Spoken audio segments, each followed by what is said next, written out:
Well, what a season it's been. First of all, you know the roller coaster, Edward, and if I may, I hope this gets in. It's great to be with you again. You're one of the best in every way, and photojournalist Chris. He's one of my favorites. Of course. Been super to connect.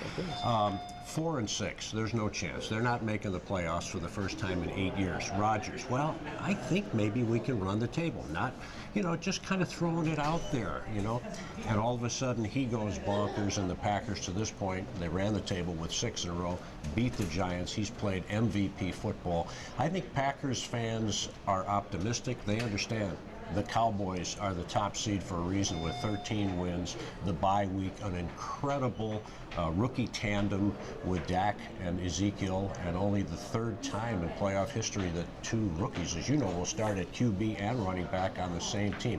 So it should be interesting. I think that the task is daunting, but the Packers feel as if they're playing with house money, and they have a firm belief that they can do it, even with all the injuries and the setbacks on defense in the secondary and the latest news with Jordy Nelson. And we figured that would be the case, out with the fractured ribs. Absolutely. I don't think Jordy Nelson's news is surprising at all. But when you look at Aaron Rodgers and what he's been able to do these last 7 games, it seems like that Cowboys fans really are afraid of him in some way, shape, or form. But when you talk to Packers fans or get a sense nationally from what they're talking about, it's positive, but maybe a little bit more tempered. Why do you feel like there might be that disconnect there? Well, I think Rodgers struggled, quote unquote, early in the season. I mean, his numbers were still good. They were very good, but not MVP good. And as you're well aware, when you are arguably the best quarterback in the league, and I know Tom Brady fans would have something to say about that. Matt Ryan fans. Absolutely, and he probably will win the MVP, although had they kept this thing going, it would have been tough to deny Rodgers his third.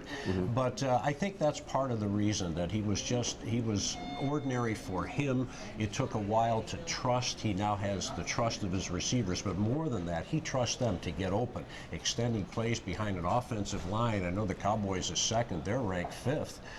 They've been Lane Taylor coming in and replacing Josh Sitton, as you know, when they let him go before the season and he went to the Bears. I was shocked. How is Lane Taylor, who didn't do much at all, he's fit in beautifully. So I think more than anything else, they're just looking at it from the standpoint of we need Rodgers to play great again. He's got to throw 3 or 4 touchdown passes and have a QBR of over 100, or the Packers won't win. If he does, they have a chance to leave here with a big upset. I think what's interesting, too, is we talk so much about Aaron Rodgers. Can the Cowboys slow down Aaron Rodgers? But we're not talking that much about if the Packers can slow down Dak Prescott and Zeke Elliott. They hung 30 without Dez Bryant in that first meeting. To me, that's a bigger concern if you're a Packers fan. There's no question. That's a great point.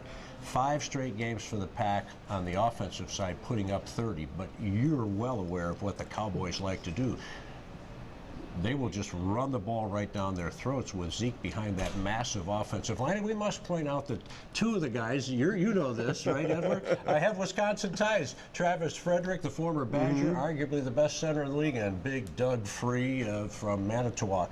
And he had, almost 160 yards. And they just, time after time of possession, long drives, keep Aaron Rodgers off the field. That, for them, is the very best defense. And as far as the Packers are concerned, they want Rodgers on the field to keep their defense, which gives up a lot of points.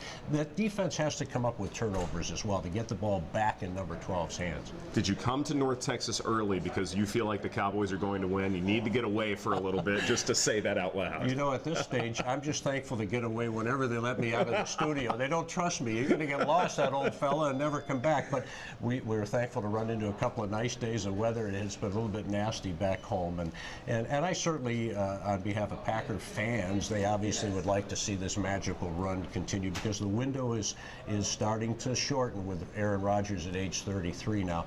But I think this could be the Cowboys' year. Let's give credit where credit is due. They're good on both sides of the ball. It'll be an interesting matchup on Sunday. I cannot wait to watch it in person, and then everybody will watch it on Fox 4. Pip?